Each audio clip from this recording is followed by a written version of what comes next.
Welcome to my personal interpretation and explanation of the lyrics found on an album I've enjoyed for 2 decades, Nightfall in Middle-earth by the band Blind Guardian.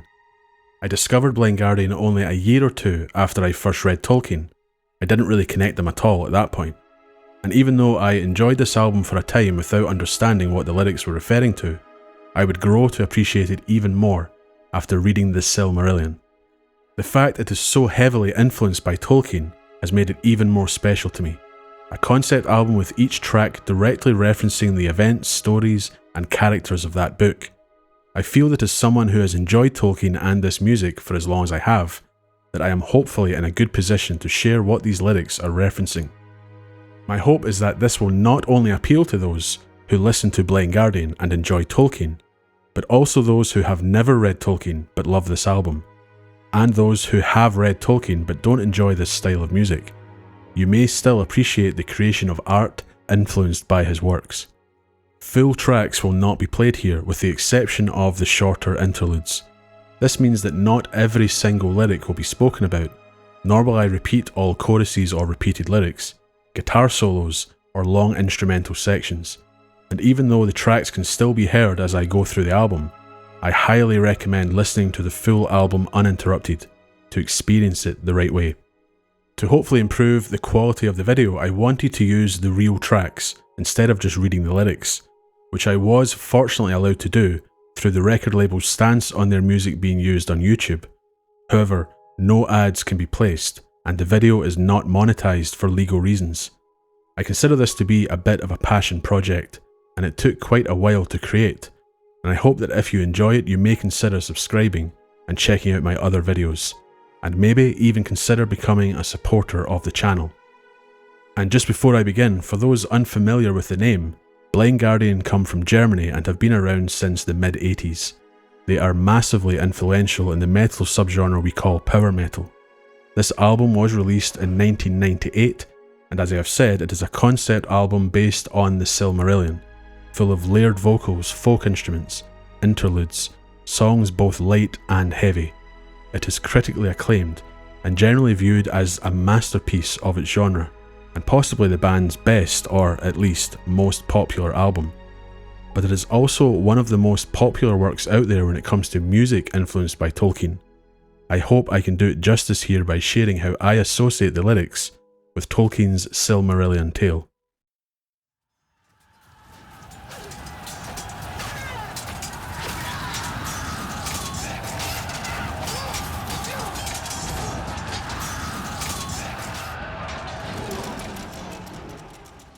The War of Wrath refers to the great war that would result in the downfall of the Dark Lord Morgoth and the end of the First Age of Middle-earth.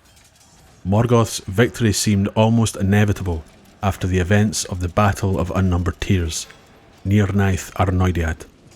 The Union of Mithros, which saw many of his greatest enemies remaining in Beleriand come together to challenge his tyranny, was short-lived. The havens of the Falas fell, Nargothrond was destroyed, and the hidden city of Gondolin was discovered and assaulted by a devastating force. Centuries of conflict in Middle-earth had not defeated Morgoth. Elendil, who escaped the fall of Gondolin as a child, was a mortal who managed to sail to Valinor to plead on behalf of both elves, especially the Noldor, and men, who had awoken in a world already besieged by a tyrant and had chosen to fight him, with Elendil being a descendant of both kindreds. His prayer was answered, and the great battle began when the host of the Valar made its way east from the Blessed Realm to assault the Black Foe Morgoth and his vast armies in a world-changing conflict. The last hope for the hopeless exiled in Middle-earth. We hear a conversation between Morgoth and his greatest servant Sauron, a conversation that was created for this album, so it doesn't appear in any of Tolkien's texts. The field is lost. Everything is lost. The Black One has fallen from the sky, the towers in ruins lie. The enemy is within, everywhere, and with him the light. Soon they will be here. Go now, my lord, while there is time. There are places below. The host of the Valar's victory is imminent, the light of the West. They have swept away fields of orcs, and Erendil with a shining Silmaril on his brow has slain the great winged dragon and Calagon the Black, called here the Black One by Sauron.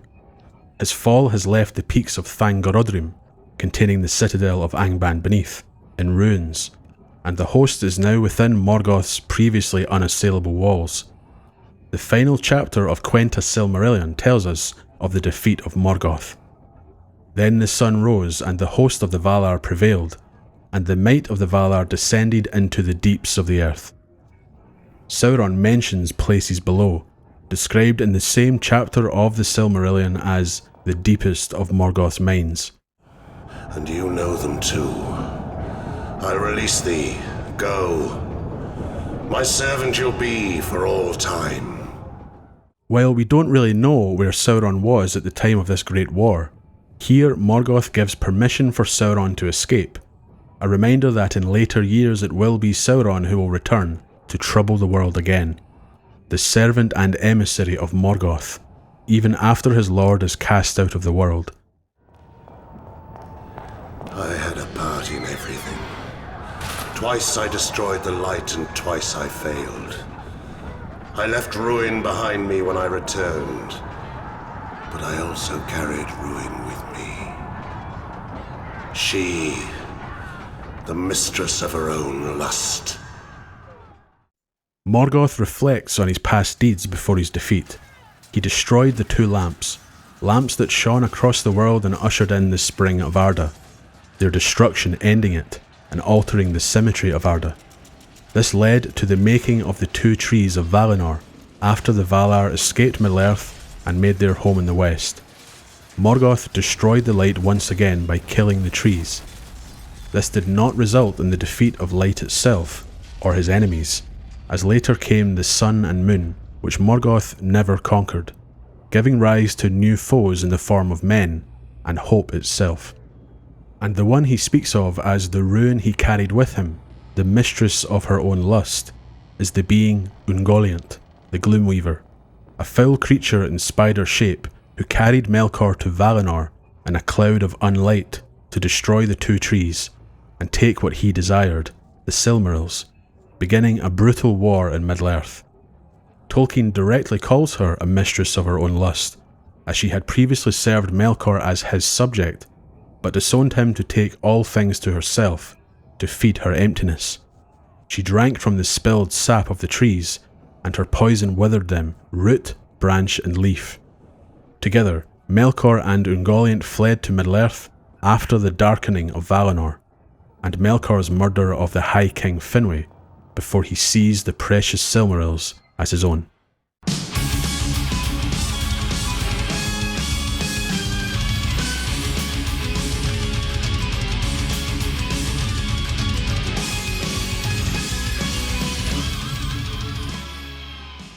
Where War of Wrath places us at the end of Morgoth's reign of terror in Middle-earth, Into the Storm throws us directly into the strife surrounding Melkor, the Silmarils, and their maker Fëanor.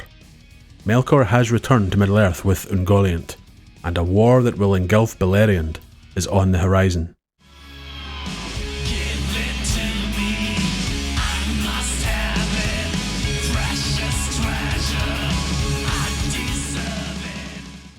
When Melkor was released from Mandos after the Battle of the Powers when elves first awoke and was free to dwell in Valinor, he sought to cause strife between the Valar and the elves. But when his lust for the Silmarils could not be hidden from their maker, Fëanor, Melkor departed in shame and anger. He fled as the High King Finwë sent messengers to Manwë, the Elder King. As the Valar pursued him in old strongholds to the north and Middle-earth, Melkor walked unclad to the south of Aman and Avathar. When the time was right for his revenge on the Valar and elves for his previous imprisonment and humiliation, he sought for Ungoliant. She feared the Valar and the light of Valinor itself, torn between fear and her insatiable lust. Melkor convinced her to aid him. "Do as I bid, and if thou hunger still when all is done, then I will give thee whatsoever thy lust may demand, yea, with both hands." The great thief had lured the lesser. These opening lyrics are spoken by Ungoliant, one who greatly desires the Silmarils. But they're also fitting for Melkor, one we can compare to Ungoliant in his lust and greed, one who also believes he deserves this precious treasure. Both want the Silmarils, both must have them, and both feel they deserve them.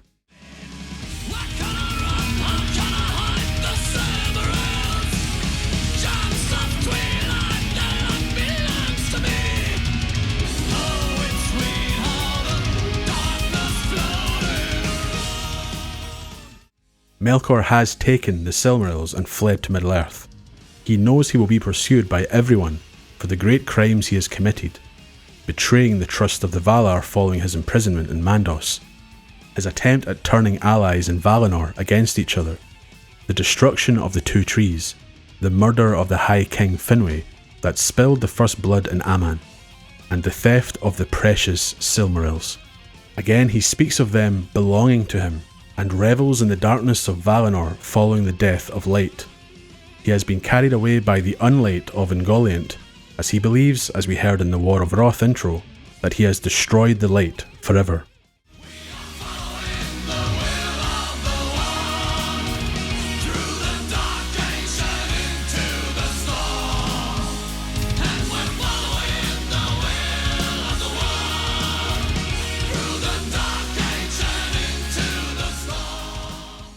Some may claim these words are spoken by Balrogs after Melkor is attacked by Ungoliant.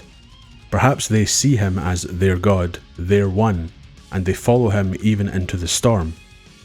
I do not read it this way and read the chorus being spoken by everyone, as everyone will be drawn into this conflict. All follow the will of the one being Eru, the Allfather, the Ilúvatar. As these events are unfolding, all are still subject to his will. His plan, which has adapted to discord and is not fully understood by anyone. The world has changed with the events that have taken place, and as Middle-earth is about to be plunged into an age-long war, those who serve Eru are trusting in his will, and those who fight against him are powerless to overcome it, and their fight against it still aids in its fulfillment.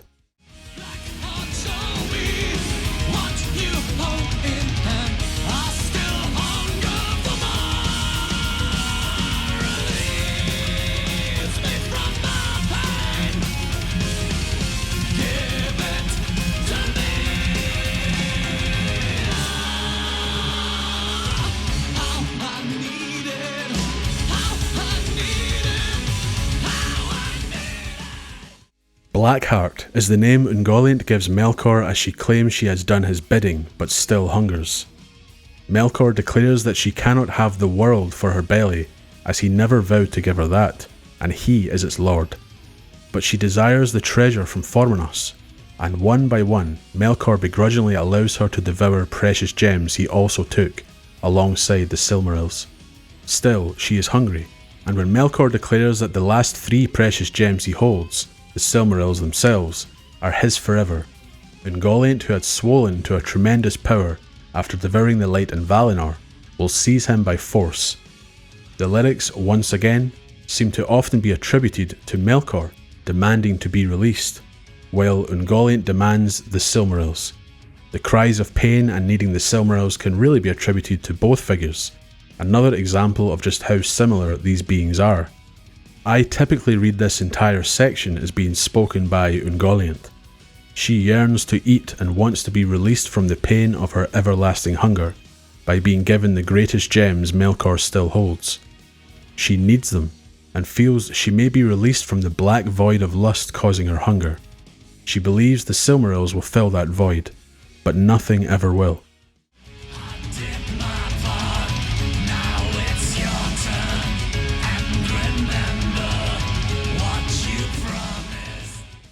Ungoliant, before she assaults Melkor, reminds him of what he promised, to give her what she desired willingly if the light of Valinor was not enough. She wants her payment in full, and their partnership ends when Melkor utterly refuses her, and she strikes.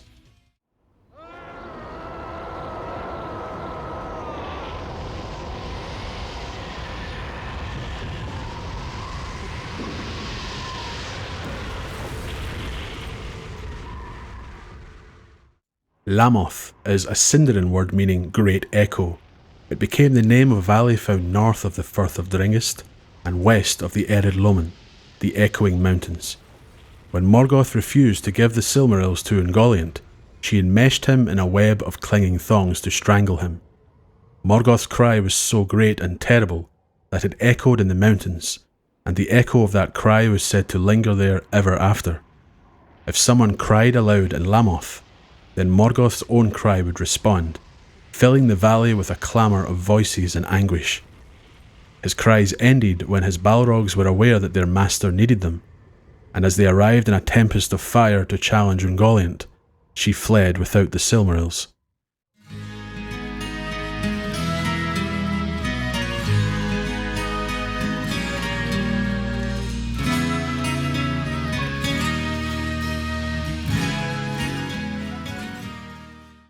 From Middle-earth back to Valinor, Nightfall takes place after the darkening of Valinor, as the Valar and the Elves react to the destruction of the trees, the murder of the High King, and the theft of the Silmarils. This all leads to the dreadful oath sworn by Fëanor and the flight of the Noldor.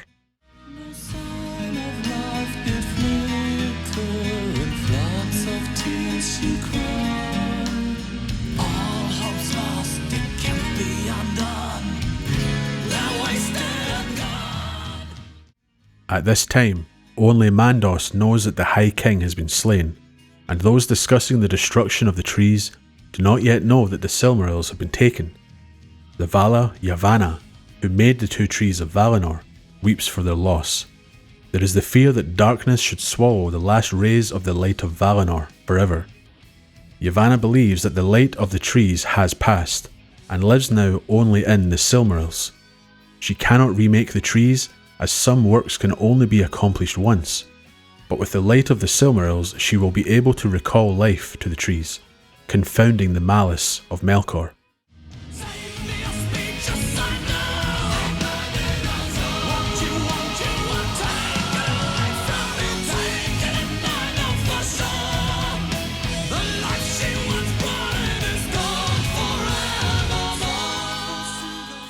Fëanor reacts angrily to the suggestion that he should hand over his Silmarils. Several of the Valar speak with him. Manwë asks if he will, Aule asks that Fëanor be given time, and Tulkas hastily seeks an answer, as the Silmarils could not have been made without the light of the trees themselves. But Fëanor begins to believe he is surrounded by enemies, pressuring him into giving up something so dear to him that he will be slain if they are unmade, and if they force him, he will know that Melkor is of their kindred. Just as Yavanna claimed that some works can only be achieved once, such is the case for Fëanor and the Silmarils. They, like the trees, are a sublime work of subcreation that cannot be recreated. If their light is used to rekindle the trees, the light of the Silmarils will not return. Melkor once told him that the Silmarils would not be safe as the Valar desired them, and he is of their kind. His words were poisonous, but at this moment they appear true to Fëanor. They are all together. A thief shall reveal thieves. He declares that the light of the trees is gone, and he refuses to break the Silmarils. The Valar accept this, and Nienna washes away the defilements of Ungoliant with her own tears, as news from Formenos finally reaches them. Fëanor's father, the High King, has been killed, and the Silmarils too are gone.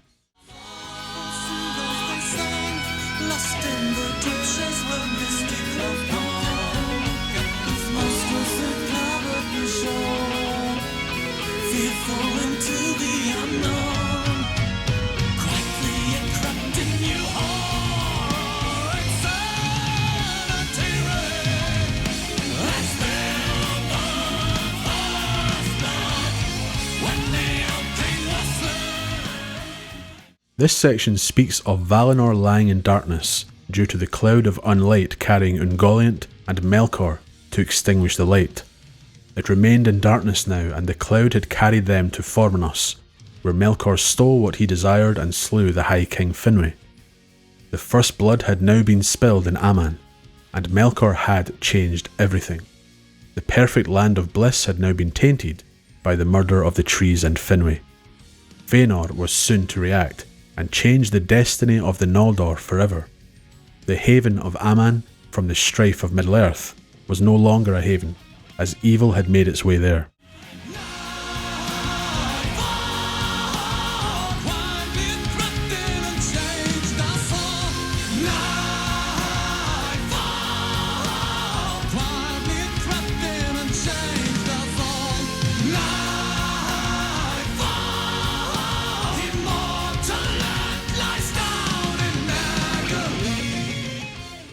The chorus just reminds us that Valinor now lies in darkness, and the world itself. Ungoliant and Melkor had quietly crept in and changed everything for everyone, and Valinor now grieves for what has been lost, and what is to come.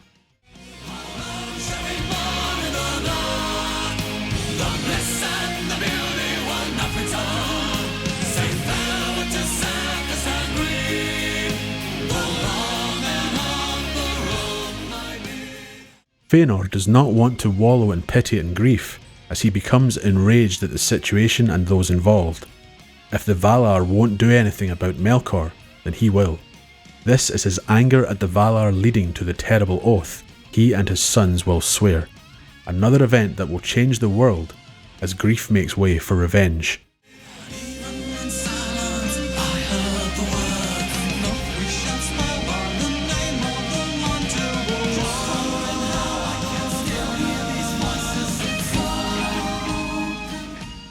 Before swearing the oath, Fëanor urges the Noldor to follow him, to make way to the east. As he speaks of a long and hard road ahead, it will be a farewell to bondage, ease, the weak, and the treasures held in Valinor. They must instead bring their swords, to walk further than Orome, to endure longer than Tulkas. They will pursue Melkor to the ends of the earth, with a war fueled by hatred undying. This is the precursor to the oath itself, invoking the name of the One, a name exclusively given to Eru, an oath that will never be broken. Fëanor can hear the words before he speaks them.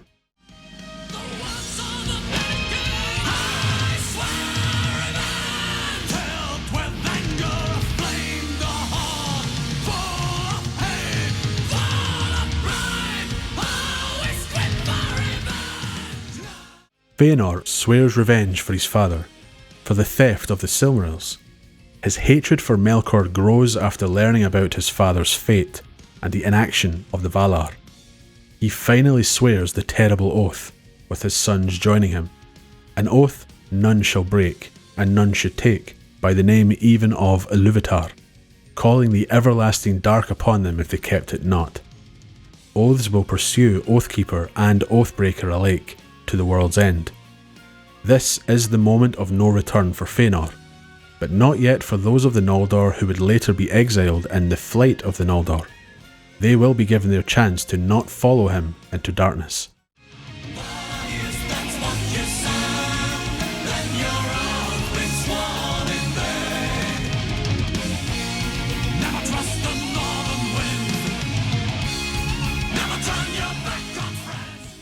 As Fëanor leaves with the great host from the gates of Tirion, a messenger appears from Manwë.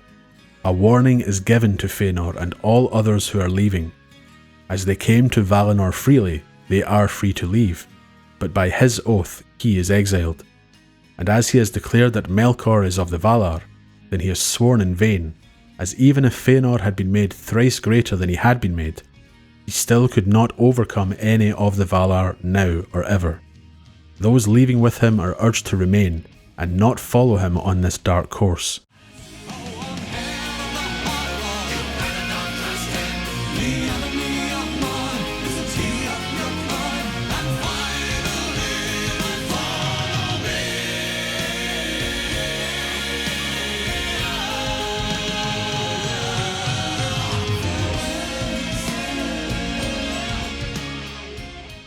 With his mind set, Fëanor speaks to the Noldor and asks them if they would leave the heir of the king and his sons alone in their banishment, only to return to bondage.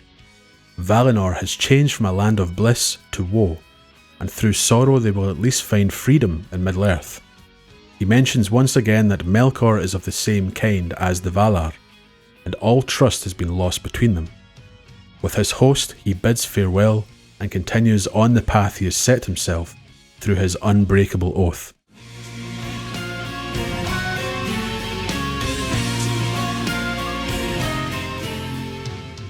And we end with no going back.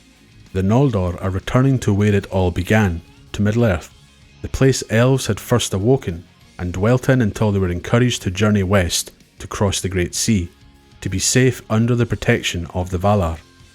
To Fëanor, that safety is gone, and nothing remains for him there as he aims to cross the sea with his sons and through bloodthirsty vengeance reclaim what is his.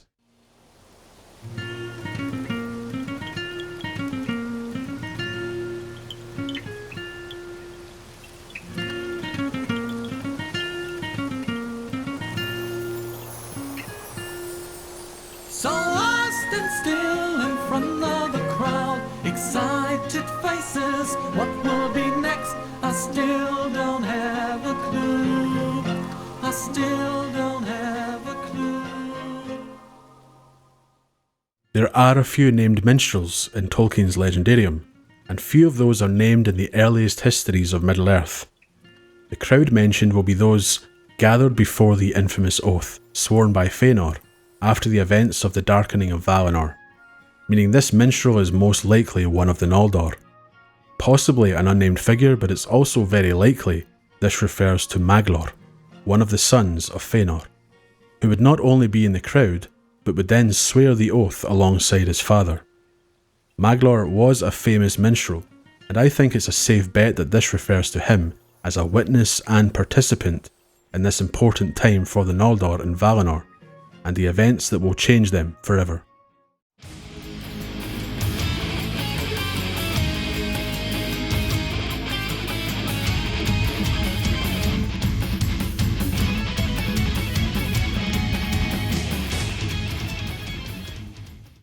The kinslaying at Alqualonde was the first slaying of elf by elf.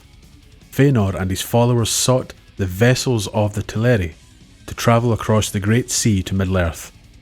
When the Teleri refused the Noldor, seeing their own ships as how Fëanor saw his Silmarils, a battle took place, in which the Noldor took the ships by force, spilling the blood of the Teleri in their own haven.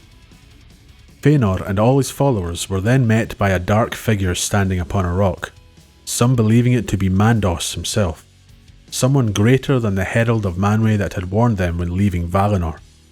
He spoke the curse of Mandos, the prophecy of the North, a curse that would follow Fëanor and those who continued to follow him on his descent into darkness.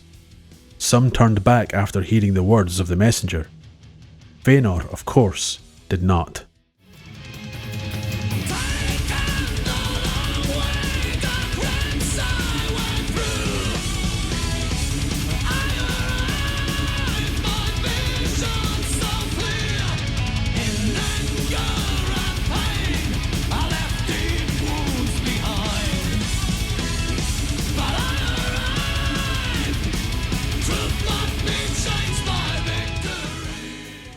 Following the kinslaying and the doom that was foretold by the messenger, Fëanor arrives in Middle-earth from across the sea. No words of doom spoken by Elf, Vala, or even Eru if he spoke to him would seemingly stop him at this time. He is consumed entirely by hatred and the idea of vengeance. He has suffered the pain of the loss of his father, the rape of the Silmarils, and attempts to stop him on his quest for vengeance, or justice in his mind, will be ignored or challenged through violence. He has now arrived, and victory will be his.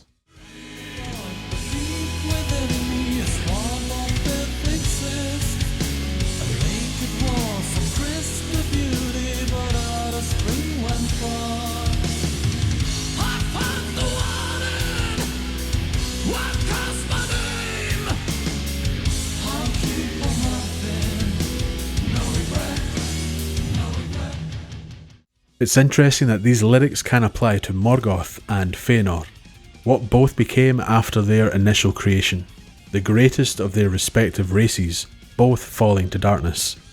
Still, this is from Fëanor's point of view, a place he would once hold in honour, Middle-earth, the place where elves initially awoke, and were then led from due to the corruption and fear of Melkor.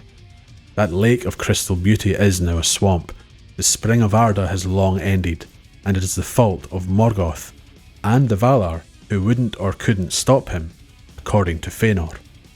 He has been warned, he has been cursed, but words are meaningless to him now, and he does not regret anything he has done thus far, as it was all in aid of avenging his father, but most importantly, himself.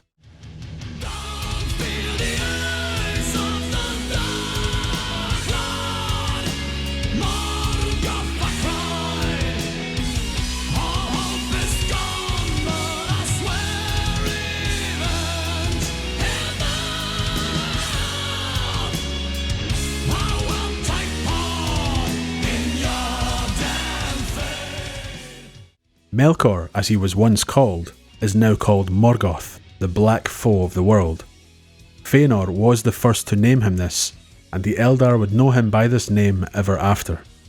The oath of Fëanor swore to pursue with vengeance and hatred to the ends of the earth any who would withhold a Silmaril. Morgoth holds all three, and Fëanor has arrived to defeat the fallen Vala.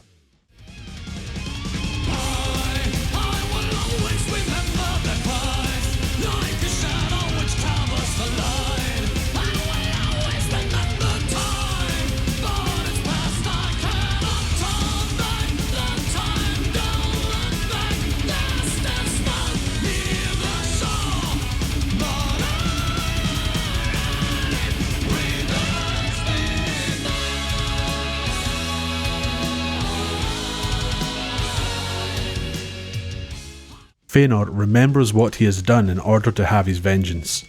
Elves had been slain for the first time by other elves. Ships had been burned to send those he saw as needless baggage back to the Valar, betraying those who had followed him out of Valinor. He doesn't want to focus on the past, as he is now in Middle-earth, and it was all worth it in order to find and reclaim his Silmarils. Everyone and everything is expendable for his vengeance.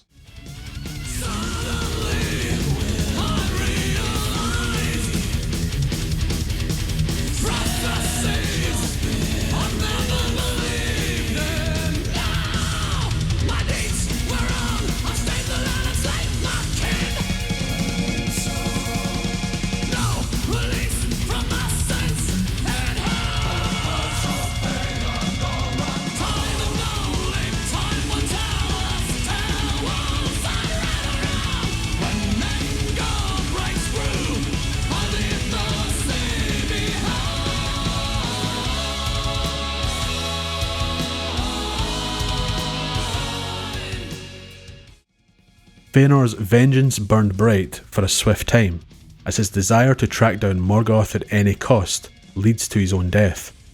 With few friends, he found himself surrounded by enemies.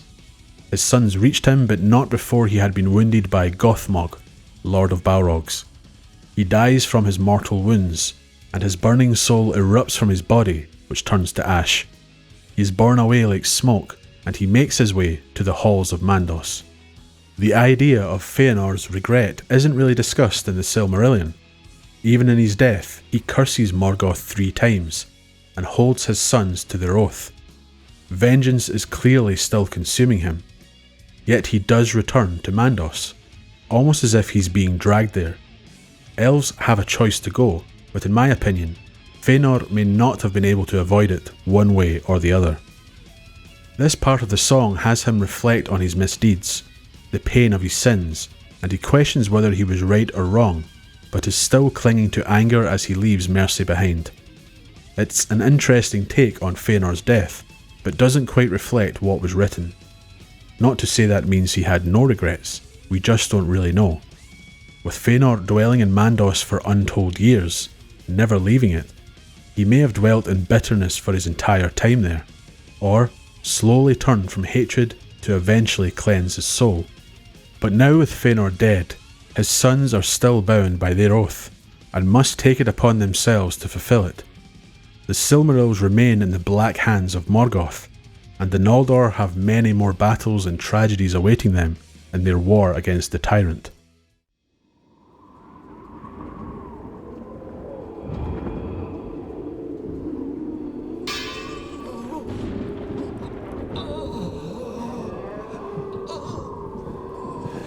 are now my guest. Forever.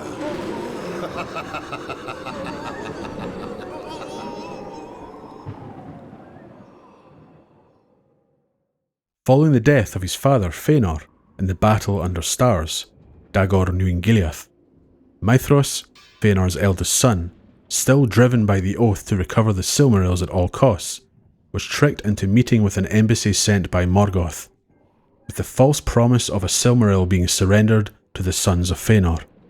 He was ambushed and captured, then left to hang by his wrist upon Thangorodrim, in the heart of Morgoth's domain.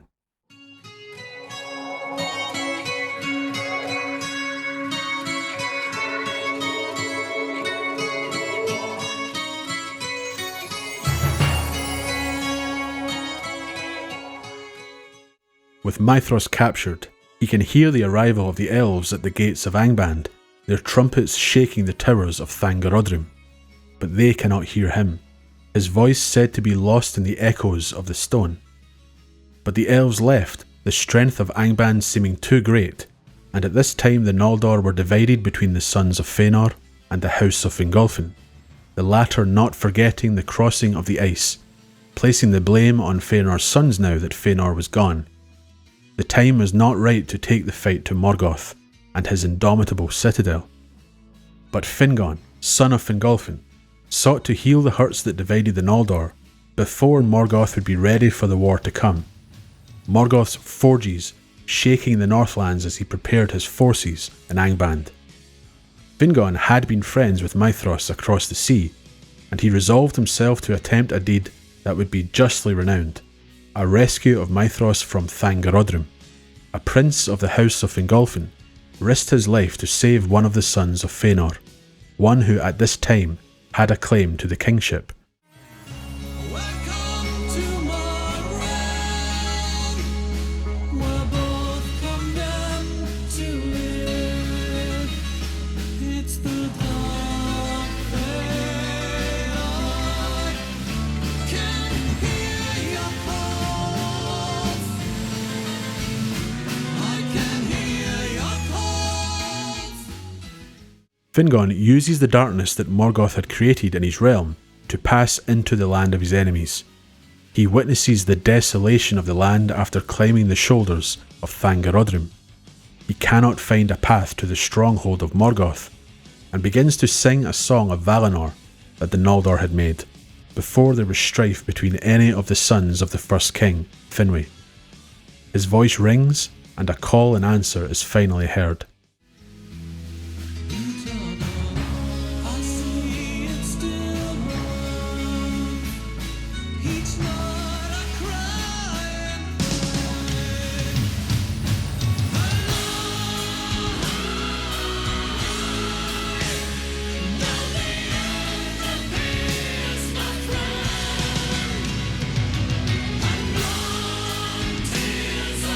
cry and you searched and you found, cut off your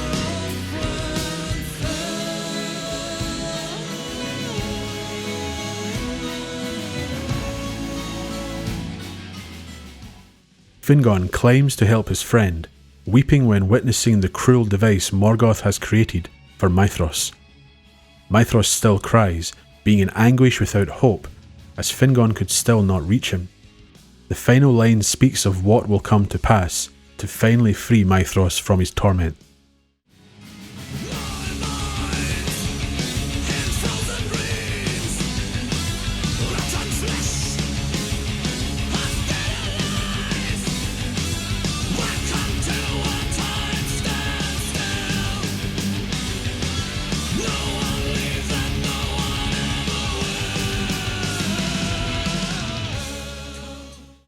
Maithros may be left to his torture for untold years, an eternal life of torment in the land of the Dark Tyrant, unreachable upon Thangorodrim, stuck in Middle-earth to fulfill the oath he has sworn, but powerless to free himself to fulfill it. He is left to remember past events that led him here, the suffering caused by his family, the division of the Noldor. Here he will remain as a prisoner, with nothing but his thoughts, possibly a greater torture than the physical torture he endures, hanging forever by his wrist on the mountainside, a Promethean fate for the eldest of Fëanor's sons.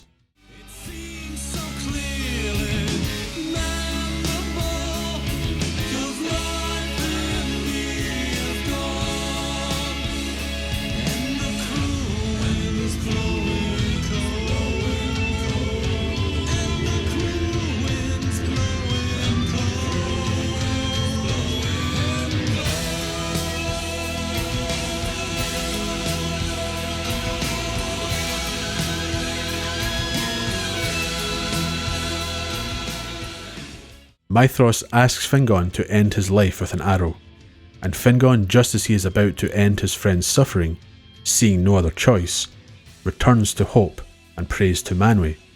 O king to whom all birds are dear, speed now this feathered shaft and recall some pity for the Noldor in their need. His prayer is answered, as Manwë still held pity for the exiled Noldor. The great eagle Thorn arrives to stay Fingon's hand, carrying him to the face of the rock where Maethros hung.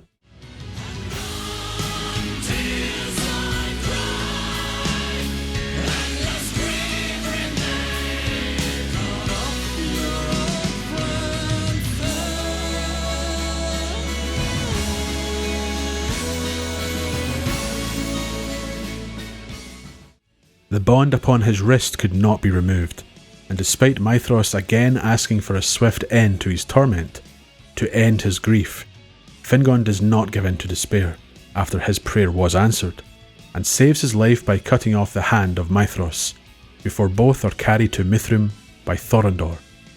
Much like with the Norse god Tyr, Maethros loses a hand in sacrifice, and for Maethros it becomes a constant reminder of his torment, his rescue, his friend, and the hurts of the Noldor and Middle-earth. This act healed many of those hurts. Maethros begs for forgiveness for the desertion in Ahriman.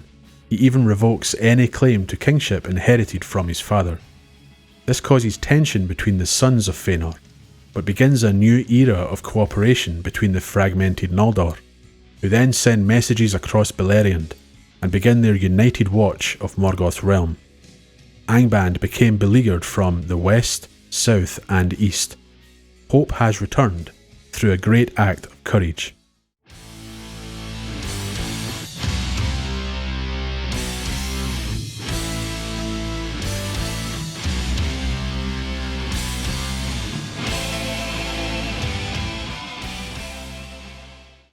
Mirror, Mirror as a title does not really relate to the Silmarillion or Middle-earth.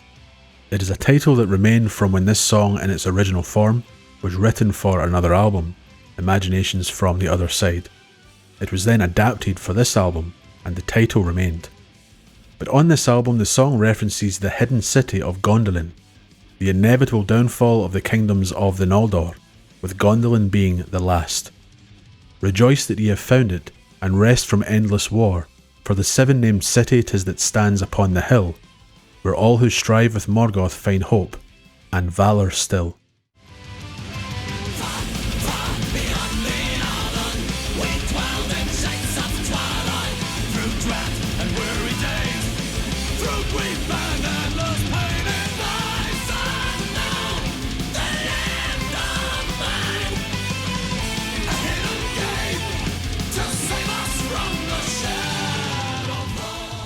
Within the Vale of Tumladen, hidden within the encircling mountains, far from the uttermost west and Middle-earth, Turgon was led to found and rule a city hidden from the Dark Lord Morgoth. Gondolin, or Hidden Rock, was guarded by the great eagles of Thorondor, and remained hidden for almost 4 centuries, while Morgoth made war on the rest of Beleriand, eventually fearing and obsessing over finding Turgon and his city of peace.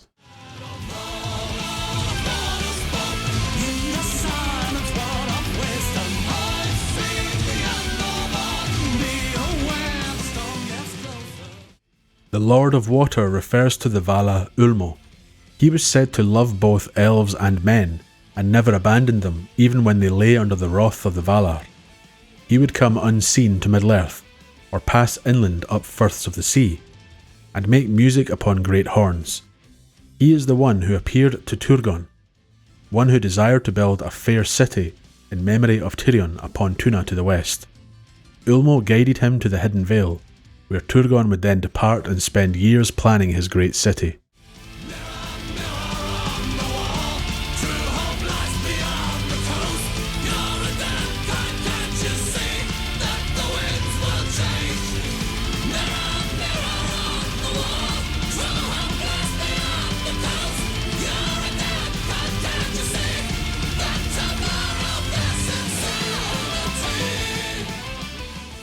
Following the building of Gondolin, Ulmo told Turgon that he would maintain his power in the Vale of Sirion and in all the waters therein. None would see the comings and goings of Turgon or find the hidden entrance if Turgon did not will it. But he was warned that he should love not too well the work of his hands and the devices of his heart, for the true hope of the Noldor lies in the west and comes from the sea. Their hope lies in the hands of the Valar, as the Noldor cannot overcome Morgoth on their own, and Ulmo had no power to remove the curse placed upon them, the doom of Mandos. It would eventually reach Gondolin, even if it lay in peace for many years.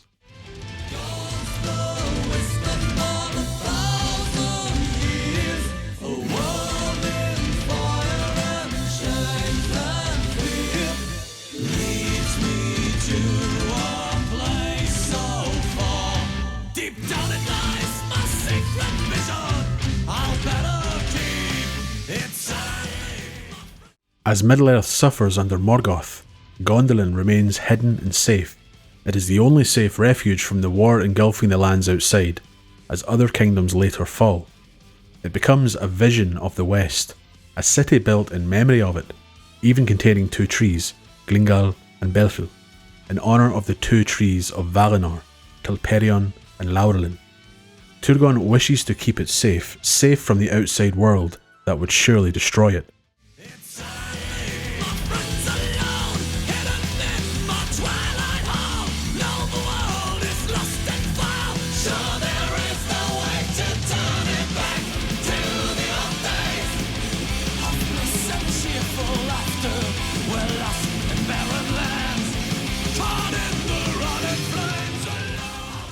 Within the safe walls of Gondolin, Turgon understands that the outside world still battles Morgoth. The siege of Angband endured for centuries but didn't last forever. The Dagor Bragolach brought more misery, but Gondolin still remained hidden, until the eagle Thorondor discovered two men who survived the onslaught of Morgoth's forces, Húrin and Hur. They were brought to Gondolin, a place where no visitor could leave, but an exception was made, and despite them keeping their secret, rumours still spread of a hidden city abroad. Gondolin for a time will stand alone, but it too will fall. The glory days of Valinor have passed. They are in a realm of war and torment, constantly pursued by Morgoth and the doom of the Noldor.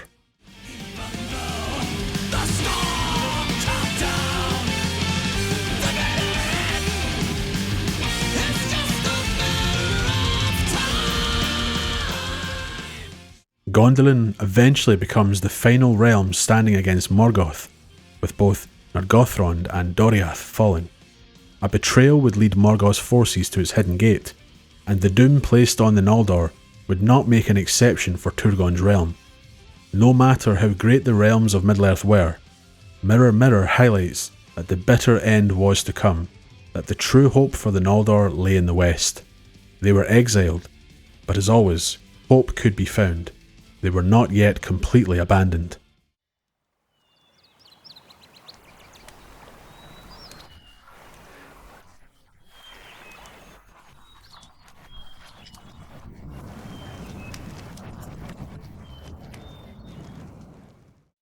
Face the Truth explores new beginnings without forgetting about the misery and pain of past hardships, possibly spoken by Fingolfin, or at least one of the Noldor who journeyed with him.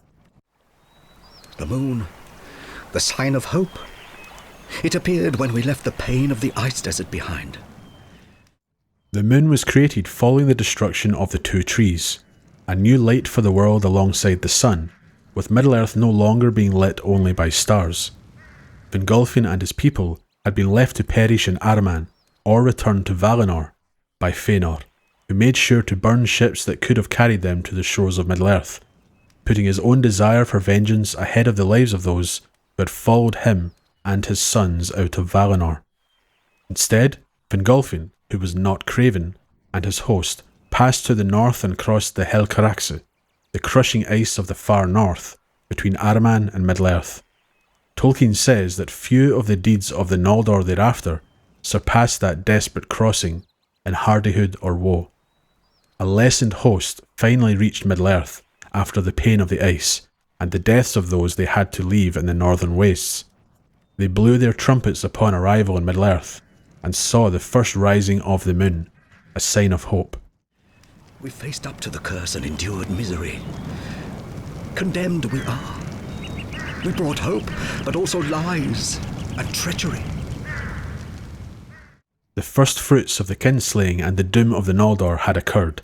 Betrayal and treachery, selfish motives and lies.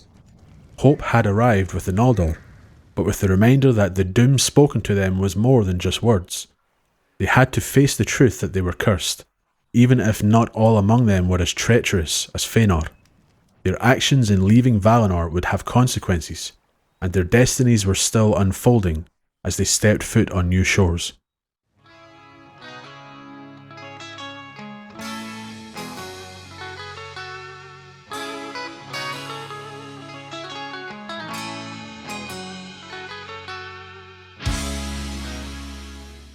Dead Winter Rains focuses on the doom of the Noldor and Fingolfin's passing across the treacherous Helcaraxe after the burning of the ships at Loskar. They live with the consequence of following Fëanor out of Valinor, against the will of the Valar, and as a host they march into a great unknown, having already suffered betrayal and death before even reaching the shores of Middle-earth. They realise that they did not follow for the same reasons, but will now share a similar fate. They march on to Beleriand, but they are still lost.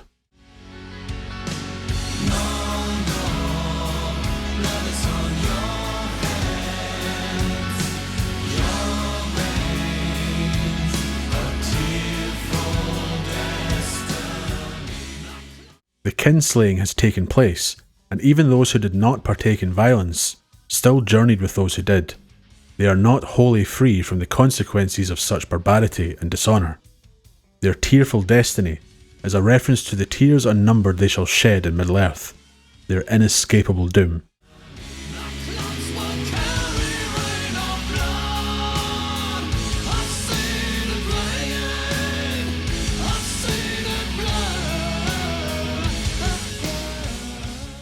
The worst is yet to come. Through the actions of the Noldor, a darker fate awaits them in Middle-earth. They may arrive with trumpets and the light of Aman still in their eyes, but an undefeatable foe awaits them, and the Noldor will shed tears for their lost innocence in taking the path out of Aman.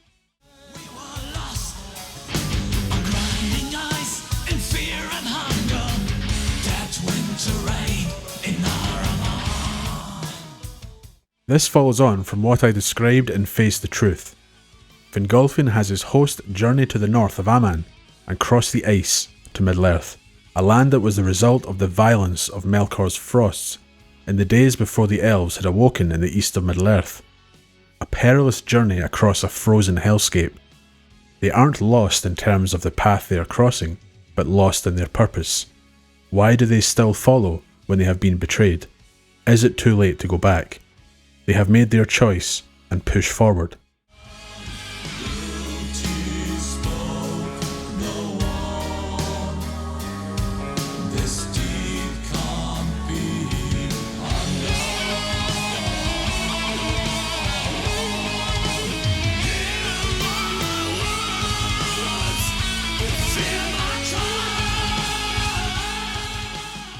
When the One is mentioned in Nightfall Middle-earth, lyricist and vocalist Hansi is aware that it is a title given exclusively to Eru.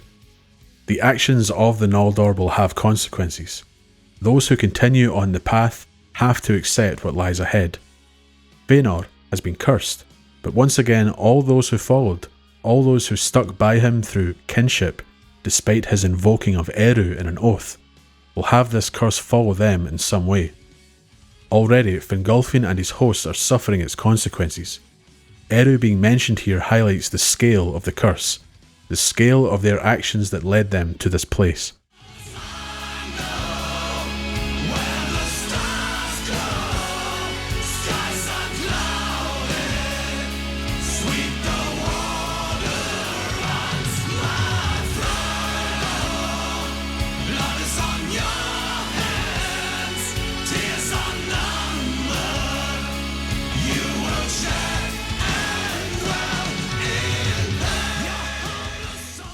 Fëanor spoke of the freedom of Middle-earth, free from the chains of Valinor and the brethren of Melkor watching over them.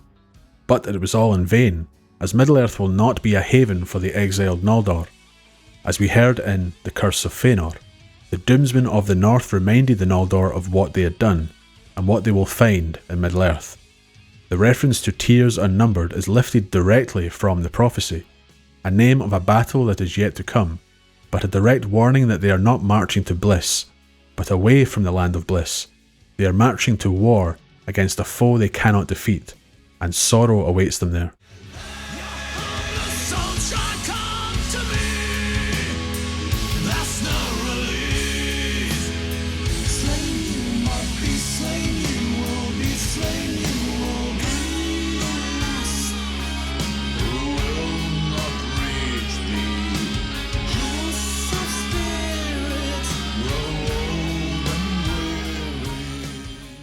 This entire section is paraphrased from the prophecy of the North. The houseless spirits of the elves will be drawn to Mandos, yearning for bodies, and will find little pity despite those they have slain entreating for them. And those who refuse the summons shall still find no peace in Middle-earth, but will grow weary of the world, burdened, waning, and becoming shadows of regret as the race of men come forth.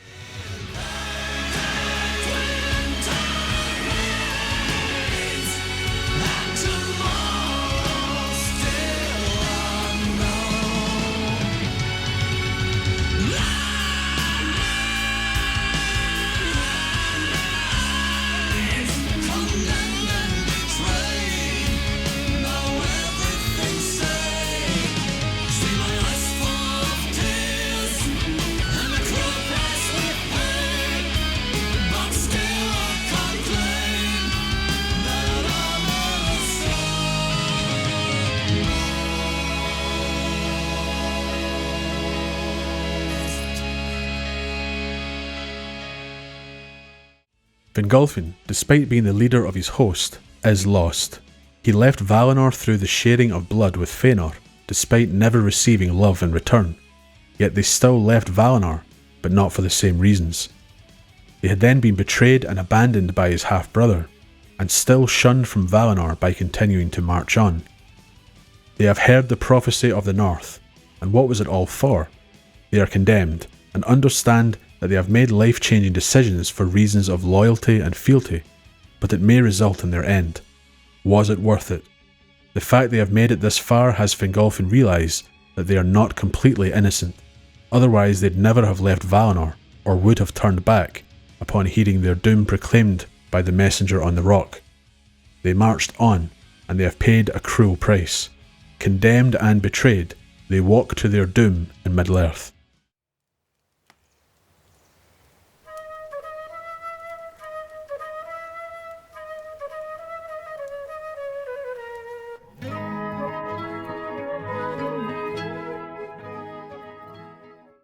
The Battle of Sudden Flame, Dagor Bragolach, was a battle that turned the tide of the conflict against Morgoth, but in his favour.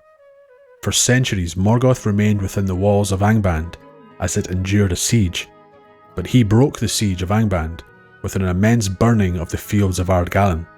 The first of the dragons, Glaurung, was released in his full might, leading a host of orcs and balrogs, centuries of preparation unleashed in a moment.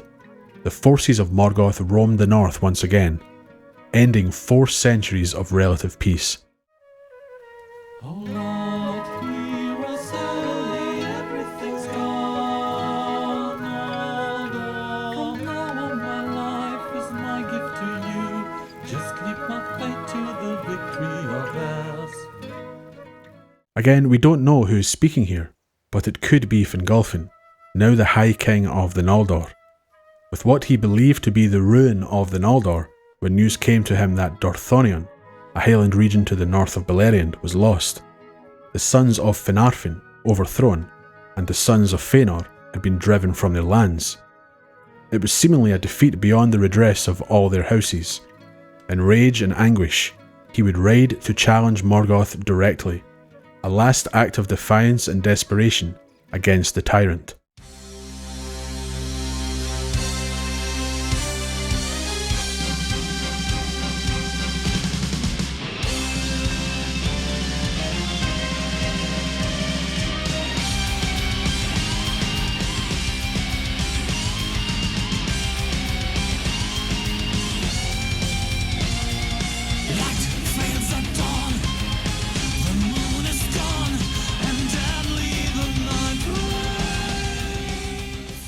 The High King Fingolfin reflects on the Battle of Sudden Flame, and rides alone over Dorn Fauglith to reach the gates of Angband. Believing that Morgoth has caused the utter ruin of the Noldor in Middle-earth, Fingolfin sees that he has no choice but to challenge this evil as the leader of his people, challenging fate itself.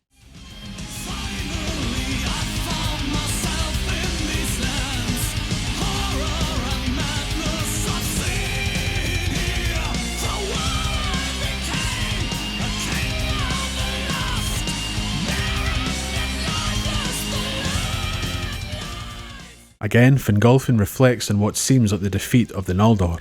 He sees himself as the king of a lost people, and now finds he is in a land of horror, a land of death and decay, the home of the black foe, Morgoth.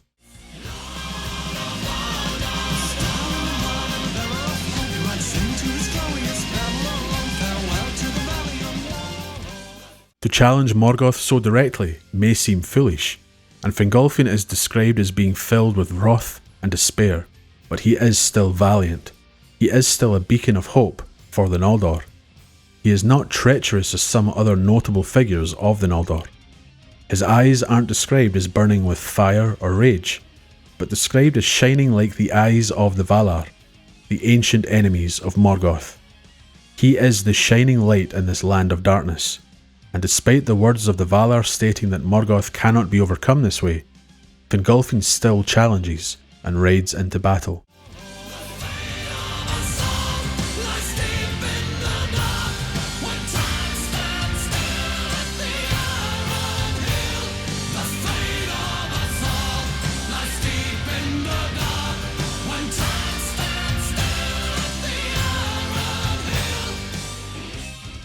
Morgoth has never been directly challenged in such a way since his great battles with the Valar.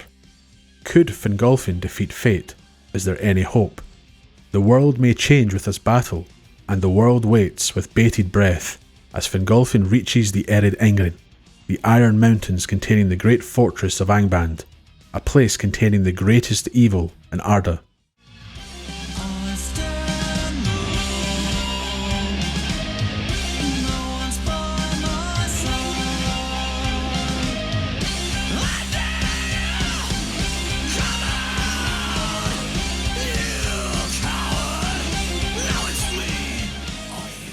Fingolfin saw himself as alone in his role as king and lord of the Noldor, and he rode to Angband alone. Angband is filled with the servants of Morgoth, but none attack the High King. Upon his arrival to Angband, he sounds his horn, bangs on the brazen doors, and challenges Morgoth to single combat.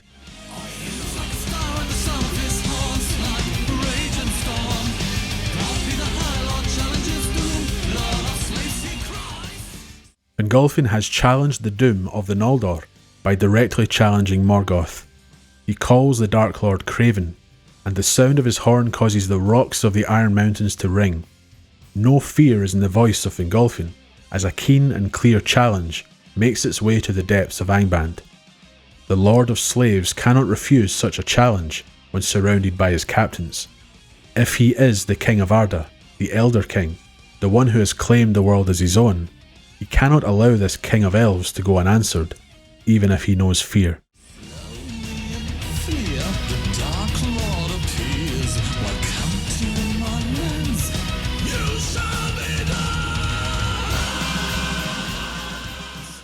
and Morgoth came. From the subterranean depths, the sound of his feet rumbles like thunder, and he issues forth from Angband as a tower, clad in black armour. A shadow as a storm cloud is cast, and Morgoth stands with his shield and Grond, the hammer of the underworld. Though forced to, he has accepted the challenge of the High King, and the storm now faces the gleaming star.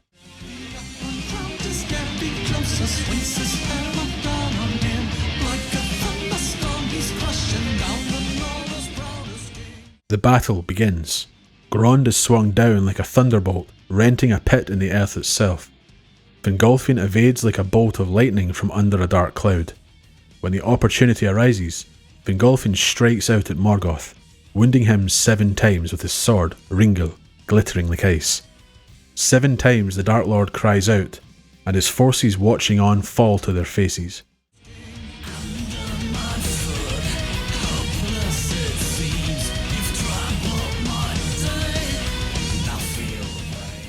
But Fingolfin at last grows weary from evading the onslaught of Morgoth. Morgoth's great shield finally strikes down Fingolfin. He is crushed to his knees 3 times, but stands in defiance 3 times again, with his own broken shield and helm. But then Morgoth sets his foot upon the neck of Fingolfin, as with the weight of a fallen hill, only allowing Fingolfin one more desperate stroke, his 8th and final strike on Morgoth, as black smoking blood pours from the tyrant's foot.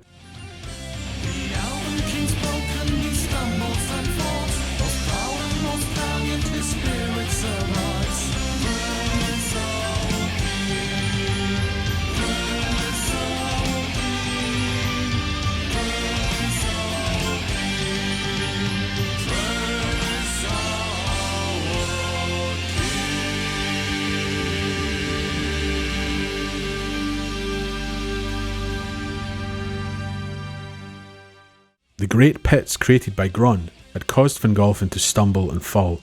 His last strike was his final act, but in the end the most proud and valiant of the elven kings of old dies. Even after Morgoth breaks his dead body and attempts to feed it to his wolves, the great eagle Thorndor swoops in to strike at Morgoth, and carries the body away to be treated with honour. The High King's spirit is safe from Morgoth, passing west after the greatest act of courage in the face of overwhelming odds. The fall of Fingolfin became known in Hithlum, and his defiance of Morgoth would not be forgotten by Morgoth's servants nor his enemies. The Dark Lord himself could not heal his own wounds suffered in the battle, walking halt of 1 foot, and bearing the scar of Thorondor on his face for the rest of his days in Middle-earth. Despite the king's death, Morgoth can be challenged, and all hope is not yet lost, as Fingon becomes the next High King, Lord of the Noldor.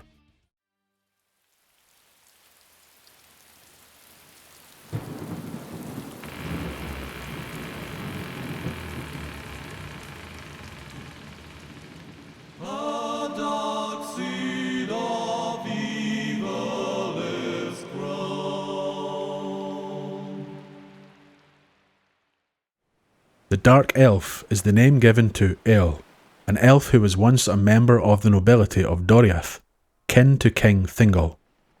Eöl left and dwelt in Nan Ilmoth, a dark forest of solitude. He then came across the sister of Turgon, Arethil. He ensnared her, and depending on the version of the tale, took her to wife by force, or at least took someone not wholly unwilling, which still doesn't really make it much better. It was not a union born of true love. From this union came the birth of Maeglin, who was later responsible for betraying the hidden city of Gondolin to Morgoth. Maeglin rose to become a great prince among the Noldor within Gondolin, but his dark heart and desires he endured in silence.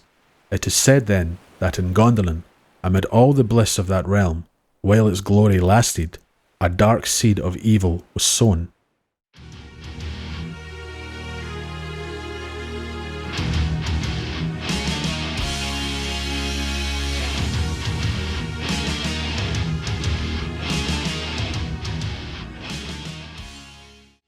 Of all the tracks on Nightfall and Middle-earth, Thorn should really be left up to the listener in terms of its deeper meaning and interpretation. It details the feelings of the figure Maeglin, his attempt to escape from the prison of his home in the forest to meet with his mother's kin in Gondolin, loving and then desiring possession of the daughter of a king, and then falling to the dark twisted words of Morgoth, betraying Gondolin. I don't want to examine every single lyric here, as I think Thorn perhaps has the deepest lyrics on the album. Even if it is about Maeglin's tragedy leading to a greater tragedy in the fall of Gondolin, the lyrics do not always map one-to-one with sections of the story, but focus on Maeglin's inner struggles and torment. But for those wanting to know what it is basically about, it is a song about an ill-gotten son seeking love and kinship, then making choices that would find him standing alone as a betrayer, removing any chance of what he desired.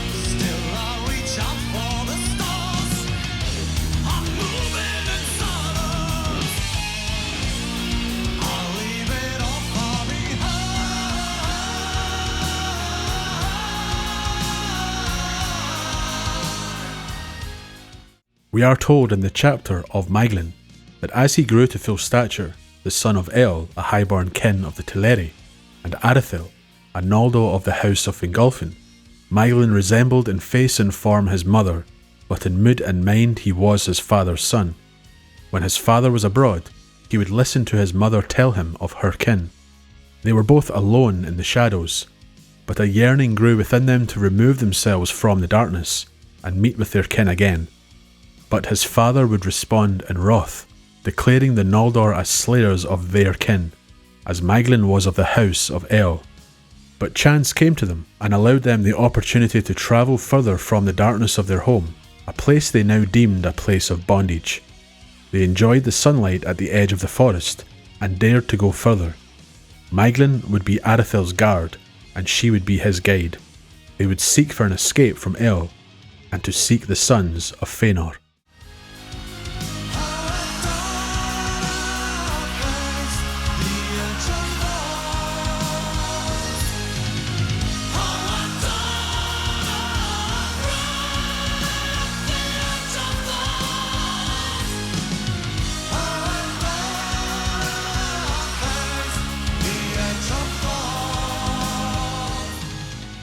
The chorus is definitely up for interpretation. It could be a reference to the edge of the hidden city Maeglin would eventually surrender to Morgoth, but it could be a reference to Maeglin's desire and hope to leave the forest of Nan Ilmoth, where trees could block sunlight. It's his desire to leave that prison physically, but he will carry that darkness with him even after crossing the border.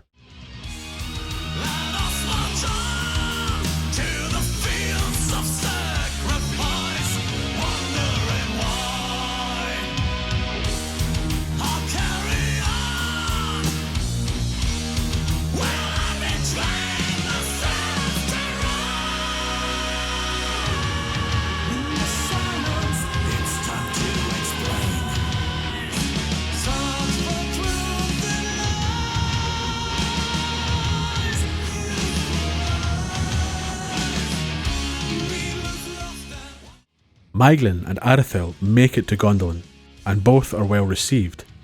Maeglin immediately being seen as one worthy to be accounted among the princes of the Noldor. Yet for all the splendour of Turgon and the city, Maeglin is drawn to Turgon's daughter, Idril. Her mother being of the Vanyar, Idril seemed to Maeglin as the sun from which all the king's hall drew light. Following the death of his father, Maeglin prospered in Gondolin. He loved Idril more and more, his love turning to darkness in his heart, as she loved him not at all, deeming that there was something strange and crooked in him, an evil fruit of the kinslaying, the shadow of the curse of Mandos falling upon the city. his love for Idril awakening that darkness in him. Truly, he is his father's son, one who forced an unhappy union that brought about Maeglin as a son. Now he loves Idril, and she does not return that love. She eventually fell in love with Tuor, and Maeglin grew a secret hatred, no longer desiring her for love, but desiring to possess her, desiring it above all things.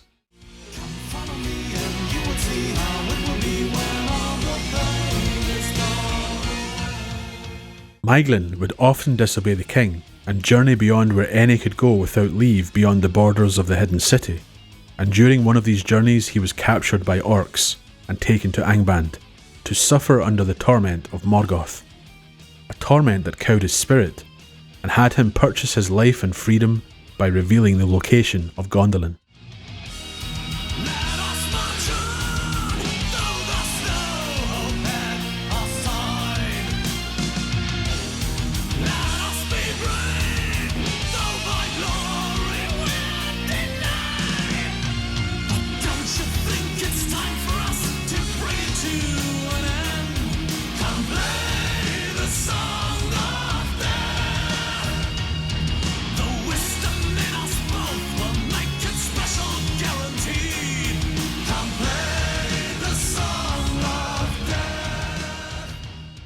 Morgoth was pleased and promised Gondolin to Maeglin.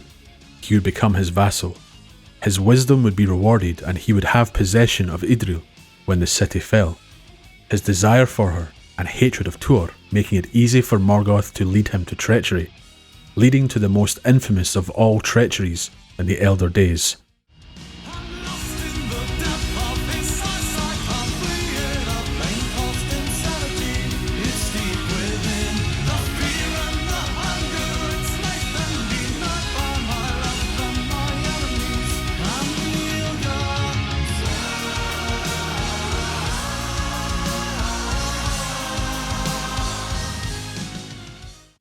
Maeglin would be sent back to Gondolin to avoid suspicion of betrayal, the torment of Morgoth overwhelming Maeglin, who had his own hatreds, jealousies and desires used against him.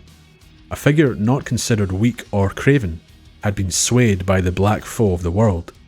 To escape the torment of Morgoth and the torment of his desire for possession of Idril, he gave up the most important secret in Middle-earth. Feeling alone as the ill-gotten son of a union that perhaps should not have ever been, he escaped one home and has now sealed the destruction of his second, swapping his enslavement to his desire for Idril to enslavement under the Dark Lord. He will be alone if the city falls, or miraculously survives.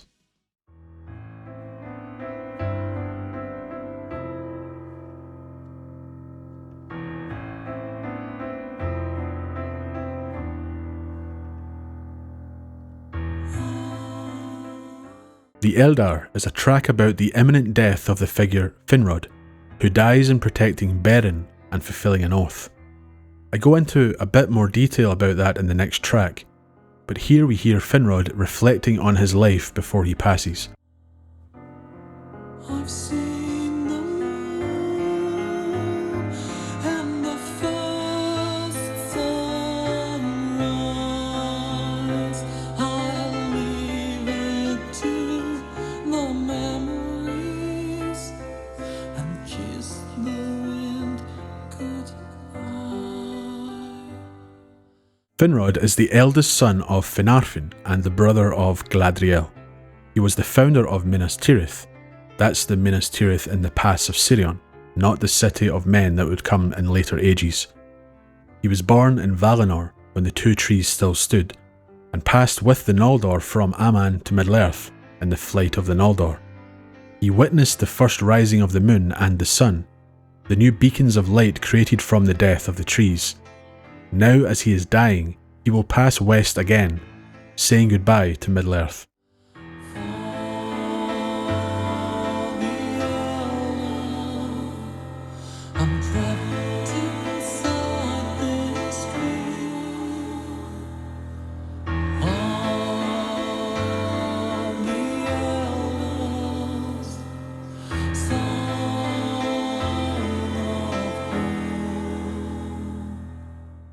He reflects on his fate, the doom of the Noldor, the pain that was to befall them in Middle-earth, an inescapable fate even for one most beloved of the Noldor, the great friend of men, and one who held his honour until the end. Like all others, he was trapped within it, only being freed now upon his death. I've tasted poison when I drank the wine of fate. Not fear was in my heart, I realized too late. The house of spirits call. Finrod did not take part in the kinslaying and was reluctant to leave Aman. Honour and friendship held him to his course, and he found himself bound by his oath to aid Beren in the quest for the Silmaril, and mixed in the politics of the Sons of Fëanor. Fate then led him here, to a place where in order to keep his honour and oath, he would have to give up his own life in sacrifice, something he did without question.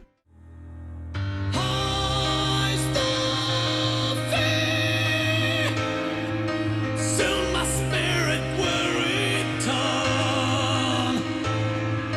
Welcome dawn. Your light will take me home. The fee being his own life, his spirit will now return to the House of Spirits, the halls of Mandos to the west.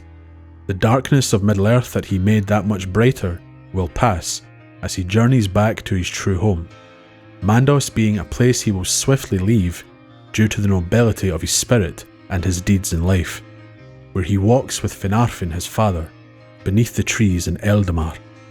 The pain of Middle-earth will pass, and he will be regarded as a figure of great renown and honour in the west and east. I say farewell.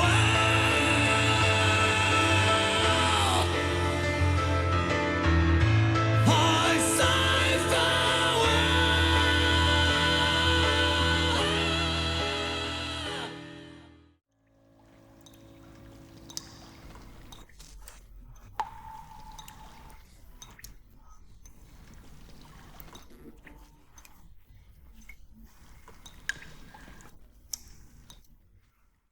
Thus he died, Nóm the Wise, Lord of the caves and friend of man, fair and noble, most beloved of the Noldor race.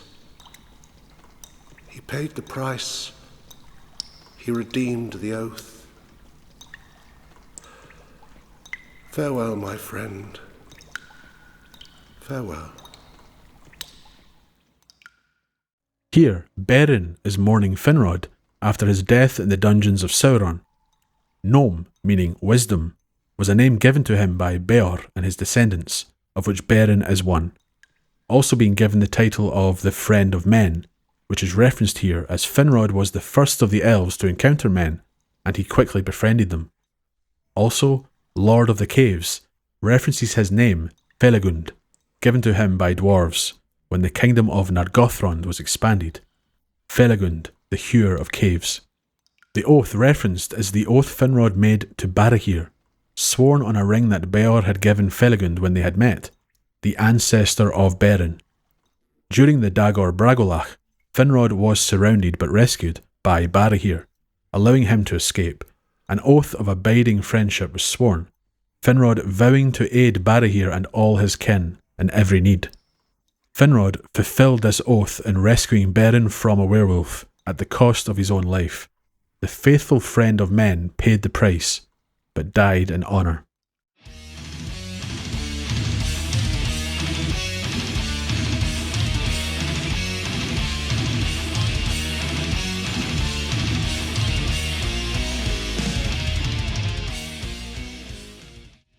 The full background for this track can really be read in chapter 19 of the Silmarillion, of Beren and Luthien. It is one of the great tales of Middle-earth alongside the tragedies of the Children of Húrin and the Fall of Gondolin. The latter tales have their own references in later songs on this album. Despite being a tale of death and deathlessness, like most of Arda's stories, Among the tales of sorrow and ruin that come down to us from the darkness of those days, there are yet some in which amid weeping there is joy, and under the shadow of death, light that endures. To win the hand of his love, Luthien, the daughter of King Thingol and Queen Melian, Beren was tasked with what seemed like an impossible quest, to obtain a Silmaril from the crown of Morgoth. A quest that would either save Thingol from allowing his daughter to be with Beren, as Beren would surely die in this effort, or have Thingol obtain a Silmaril. The quest ensnaring Doriath in the Curse of Mandos. Beren did obtain a Silmaril in his quest, his mortal hand grasping it within the belly of the mighty wolf Carcharoth. But he was mortally wounded, and Luthien kissed him and bid that he wait for her beyond the Western Sea. Being of different kindreds, it seemed they would never meet again.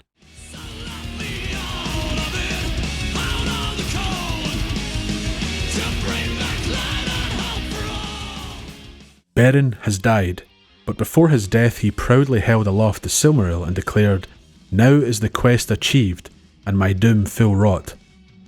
His spirit left him and passed west, the light of the Silmaril remaining in Middle-earth, taken from the Dark Tyrant.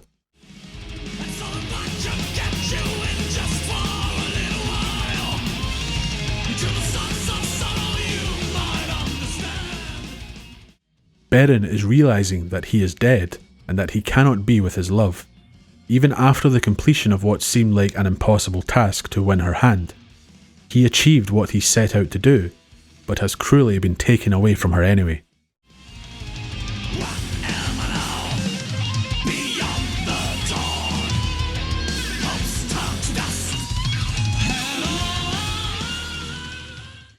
Beren reaches the halls of Mandos, a place where the race of men must go before being surrendered to Eru after a time. They are the guests, or strangers. They will leave the world and do not remain in it throughout its entire life. The gift of Iluvatar is the freedom from remaining within the circles of the world while the world lasts.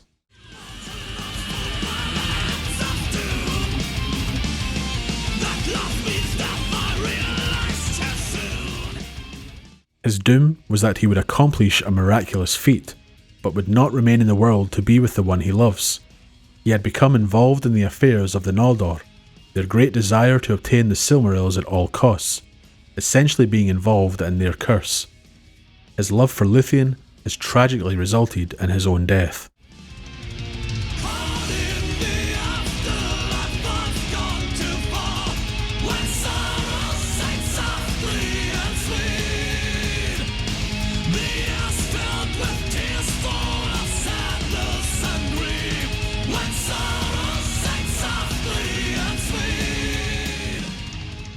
Luthien, as an elf, is immortal.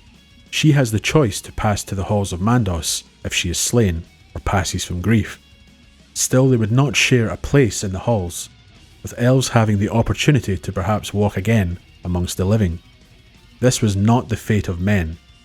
Beren has now entered the afterlife, the rules dictating that he will never interact with any of the living again.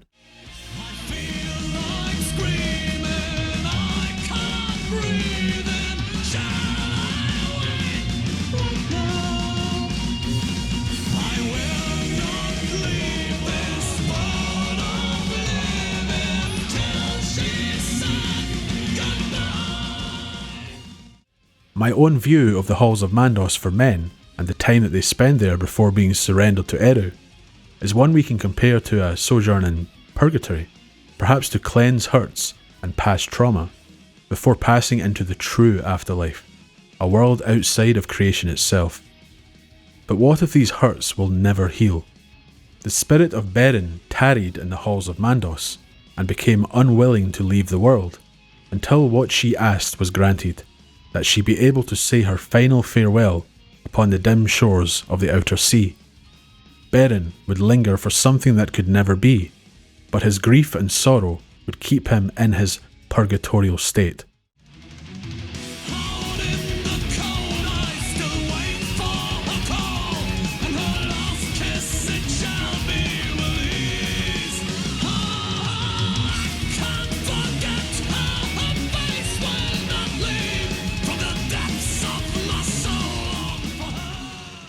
Beren is not only unwilling, but is unable to accept his fate. He cannot complete his journey without seeing his love again. He waits for her kiss, the final farewell. Until that happens, he will linger. Love being an anchor to the world of the living, a power seemingly greater than the so-called rulers of elves and men. Perhaps his fate can change.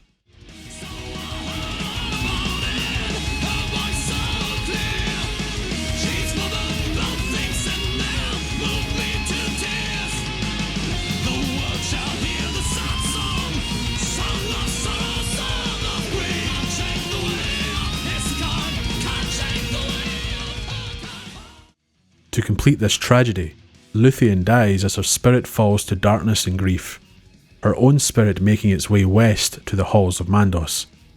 There she kneels before Mandos, the doomsman of the Valar, and sings. The song of Luthien before Mandos was the song most fair that ever in words was woven, and the song most sorrowful that ever the world shall hear. The Valar themselves would grieve over it years uncounted after its first hearing. A song that moved Mandos himself to pity. He summons Beren, and they meet beyond the Western Sea. But Mandos cannot change the destiny of either kindred, and is so moved that he speaks with Manwë, who then sought counsel in his inmost thought, where the will of Eru was revealed to him. Choices are given to Luthien, and she forsakes the Blessed Realm and puts aside all claims to kinship with the elves there.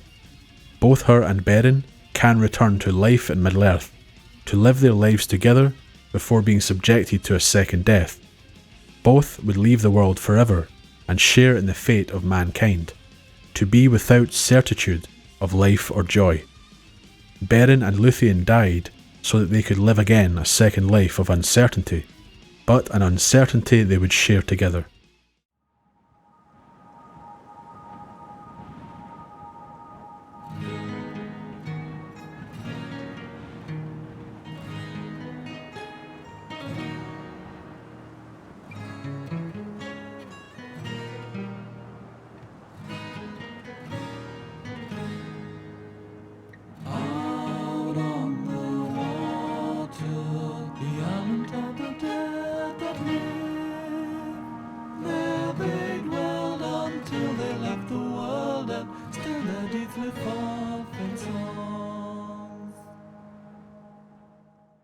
Upon their return to Middle-earth, Beren and Luthien dwelt on the island of Tol Galen, the Green Isle.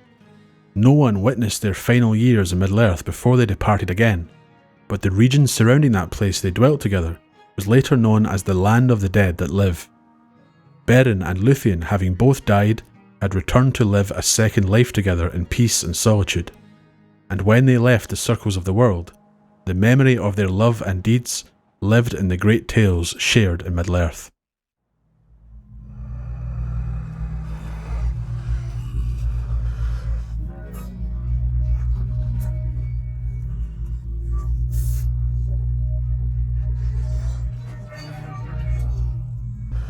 Now truly I am king of the world, master of fate. Damned shall thy house be. Thou shalt not question my power, nor shalt thou defy me further. This is related to Húrin, who was called Thalion, meaning the Steadfast. He was the father of Túrin and lord of Dor-lómin. He was known as the mightiest of the warriors of mortal men. Húrin was captured by Morgoth at the end of the Battle of Unnumbered Tears. As a friend of the King of Gondolin, a city hidden from Morgoth, Húrin was brought before the Dark Lord.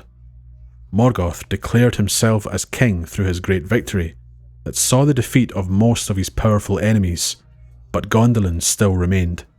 Húrin defied the tyrant and would not give him the information he sought, mocking him.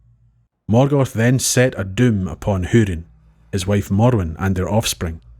Being set upon a chair of stone on Thangarodrim, he was told to look to the lands where evil and despair shall come upon those whom thou lovest. Thou hast dared to mock me, and to question the power of Melkor, master of the fates of Arda. A bold title he had given himself, but he could only really be a master of fate by doing what he could to force a desired fate on someone. men being free from the shackles of a set destiny through Eru's will and the music of the Ainur. Morgoth could not declare a doom for Húrin, and have it be so by words or inherent power alone. He would have the curse follow Húrin's family through his agents, and through his own obsession as a self-proclaimed master of fate, slated by a mortal man daring to disobey him. Húrin never asked for pity or mercy for himself or his kin, denying Melkor that pleasure. But with Melkor's eyes he would see, and with Melkor's ears he would hear, the misery and pain that was to befall his family, the sorrow of the children of Húrin.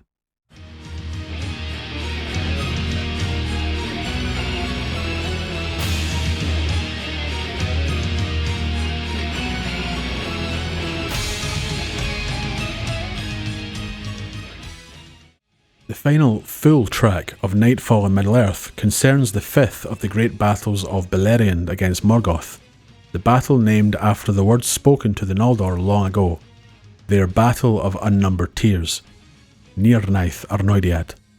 Then in the plain of Anfauglith, on the fourth day of the war, there began Nirnaeth Arnoediad, unnumbered tears, for no song or tale can contain all of its grief.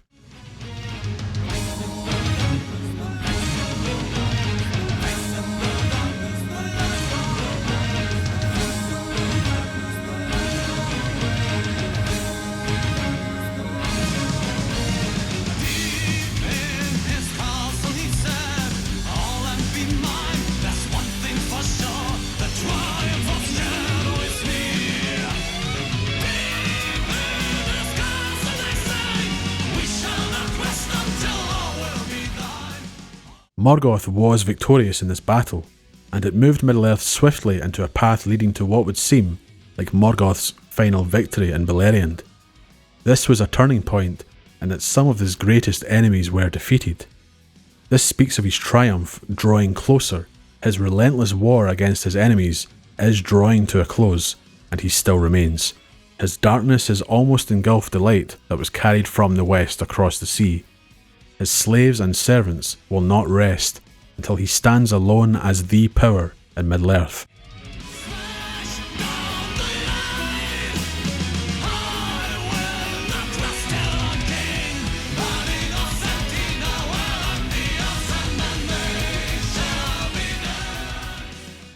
I speak more about this alliance in the track Final Chapter Thus Ends, but the union of Maethros was born of hope. Maethros perceived that Morgoth was not unassailable. The deeds of Beren and Luthien were sung across the land. Yet Morgoth would surely win if they all stood alone. Certain figures would still not unite due to past hurts. The sons of Fëanor, Celegorm and Curufin, having their own enemies, secret kingdoms wishing to remain safe. Still, a great union was made. Morgoth here speaks of destroying the light of Valinor, causing many elves to abandon it, and now they have united with the second-born against him. He will be king of all, and will crush their union.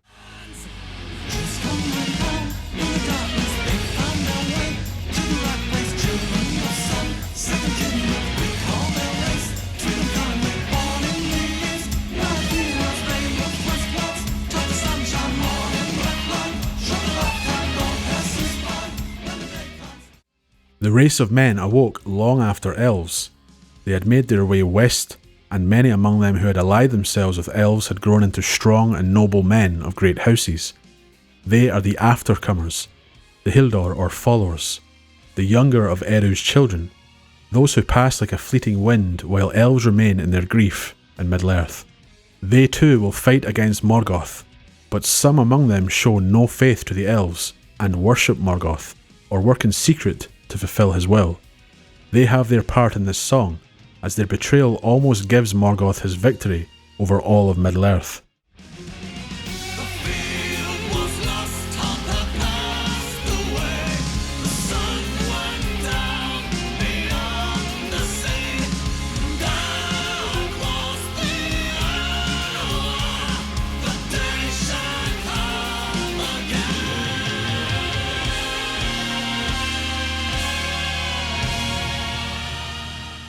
Betrayal in the battle, explained in more detail in the next track. gives Morgoth a great victory over the great union that was assembled against him. His path to victory is clearer, but for the elves in Beleriand, hope has passed. Valinor is worlds away, and now Middle-earth falls to darkness. They cannot defeat Morgoth through strength of arms, or hope for victory on the battlefield, even when uniting those who remain in Middle-earth. The first line echoing what we heard in the first track, War of Wrath, but not from the perspective of Morgoth. At this moment in time, it is elves who grieve for their imminent defeat. But a glimmer of hope may yet remain. The sun goes down, but day shall come again. The war cry of Húrin the Steadfast, the man who will be captured and tormented, and Morgoth's attempt to have him betray the location of his hidden enemies in Gondolin.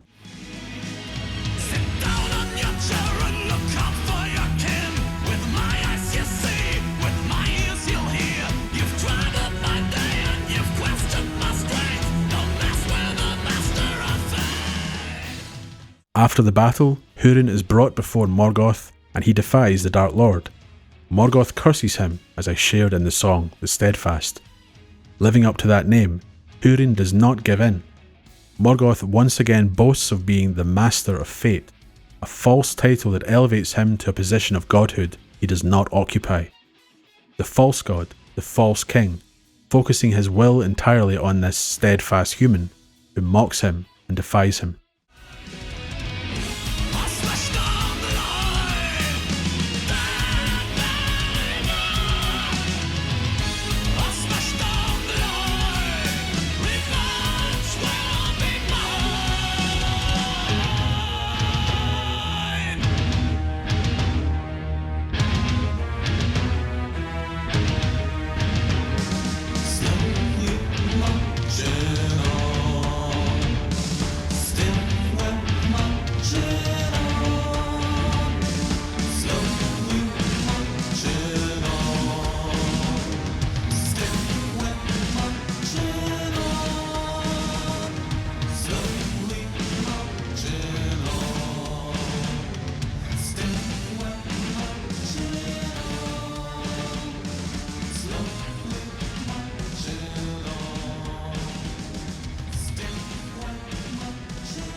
We end with the final cries of Morgoth.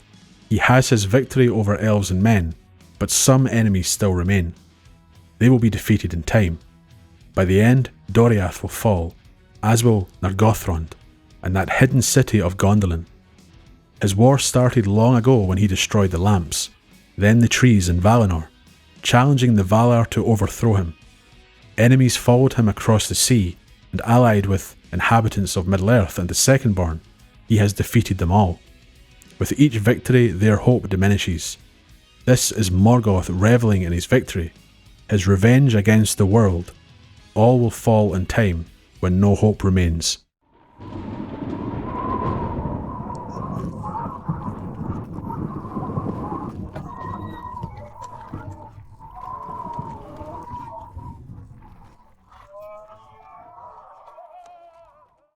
We come to the final chapter. Nightfall in Middle-earth opens with Morgoth pondering his imminent defeat, chronologically taking place after everything that happens in the rest of the album. The final track shows us the state of things before that final conflict, the state of Middle-earth before aid was sought for in the West, when Middle-earth was at its lowest point. It ends with the hope that a new day will come and Nightfall will pass. Thus ends the fifth battle. By the treachery of men, the field is lost. The night falls, and great is the triumph of evil. The league is broken. The fifth battle was the disastrous Nirnaeth Arnoediad. After the fourth battle, the Dagor Bragolach, the son of Fëanor, Maithros, created an alliance with his people, the league mentioned here, containing the Edain in Beleriand, and the Noldor of Beleriand. Even the dwarves were included. Two great armies were gathered in union, and on the east side, led by Maithros, there were Easterlings serving under him, the Easterlings of the man Bor. And under Caranthir, another of Fëanor's sons, there were the Easterlings of the chieftain Urfang. The treachery of men was the betrayal led by Ulfang and his Easterlings. We are told that neither by wolf, nor by Balrog, nor by dragon would Morgoth have achieved his end, but for the treachery of men. When Glaurung the Great Worm reached the armies, he split the hosts of Maethros and Fingon, the High King. Then, when many Easterlings fled, the sons of Ulfang joined with Morgoth's forces and attacked the sons of Fëanor. And even when the loyal Easterlings who did not betray their friends struck down the sons of Ulfang, a new strength of evil men came over the hills and assailed Maethros on 3 sides. Barely escaping, a remnant of the Noldor fled and Morgoth had his victory, as those who could not escape were faced with orcs, Balrogs, evil men and dragons. Barely escaping, being captured or slain, the last great force gathered to contest the will of Morgoth was defeated. The words spoken by the messenger those centuries ago as the Noldor left Valinor ringing true. None of them would defeat Morgoth in their quest for vengeance against him, and as they were told following the kinslaying, tears unnumbered ye shall shed. The last vestige of hope lives in the hidden king. Only he troubles the Dark One's mind. Only he could bring ruin to the black foe. With Morgoth's victory, he turned his thought to Turgon. Tolkien describes Turgon at this moment in Morgoth's mind as the one whom he most desired to take or to destroy. The hidden king was Turgon, the king of Gondolin, being of the house of Fingolfin, and with the death of Fingolfin and Fingon, Turgon was now by right the High King of the Noldor. Morgoth feared the house of Fingolfin, their friendship with the Vala Ulmo, the wounds he himself had received by the sword of Fingolfin, and in the past in Valinor, a shadow fell upon his spirit if he drew near to Turgon, foreboding that in some time that yet lay hidden, from Turgon ruin should come to him. Though the land lies down in agony and the curse lives on, a new star shall arise, and a new day shall come again. Gondolin hasn't fallen yet, but it will fall. Still, hope remains, even with the seemingly imminent victory for the Dark Lord. As Middle-earth falls under his cruel will and as the curse of the Noldor continues, hope is ever present if it is sought for. Echoing Húrin the Steadfast's heroic cry of Auri Entuluva, day shall come again. The hope lies in the child carried from Gondolin as Morgoth assailed it, Eärendil, who shall journey to Valinor and return with a Silmaril upon his brow, a shining light heralding the defeat of Morgoth's darkness. And with the Dark Lord's downfall, the star of Eärendil will shine above the world, and a new day shall come again.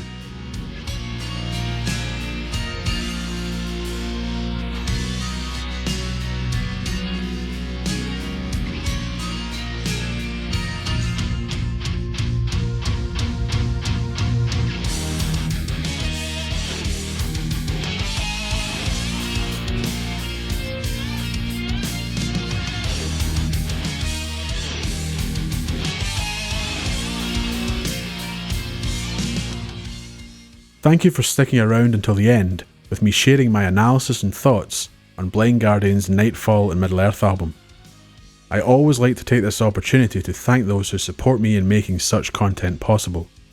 Patricia for her dedicated support, SK for supporting on the Numenor tier on Patreon, and the top tier supporters of Valinor, Victus, Moses, Oliver, NCV 1993, and Seraphim 38.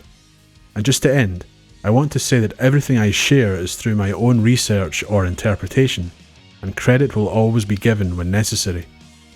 Any text sources, music, and artists used are available on screen and in descriptions. Thank you.